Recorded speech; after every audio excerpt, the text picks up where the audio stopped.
I am Beverly Schroeder, and I am in awe of Hope Church Las Vegas for daring to offer biblical teaching on the topic of race and biblical racial reconciliation. My dad was a pastor of a small church in Arkansas. My mother was active in the church. My siblings and I grew up in the church.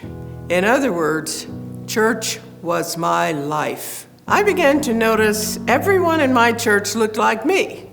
But once a year, the white church would come and would visit, and my church would listen to their preacher, their choir, and we would sing their hymns, which sounded very different to ours. I remember we were not invited to go to their church so they could listen to our pastor, listen to our choir, and sing our version of the hymns. I began to question what I was hearing in the sermons. Jesus created everyone equally. There is no difference in the love of the Lord for all people. We are all brothers and sisters in Christ.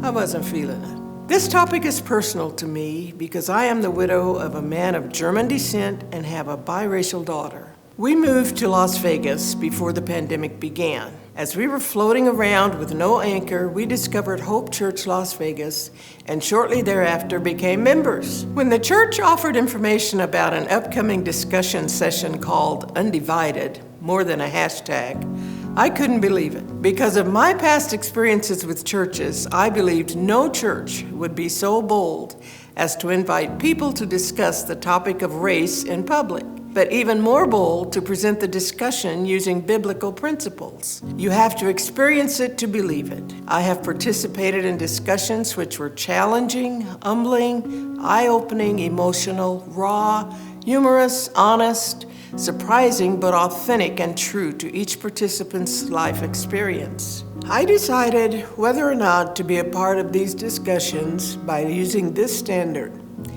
I am 80 years old and have more years behind than before me. And I've had to navigate numerous racial situations. I value my time. The time I have taken out of my life to be a part of these conversations is worth it, well worth it. It has been valuable to me. And I highly recommend the experience of Reconcile to everyone. It will change your life, but just as importantly, it will change the lives of those around you.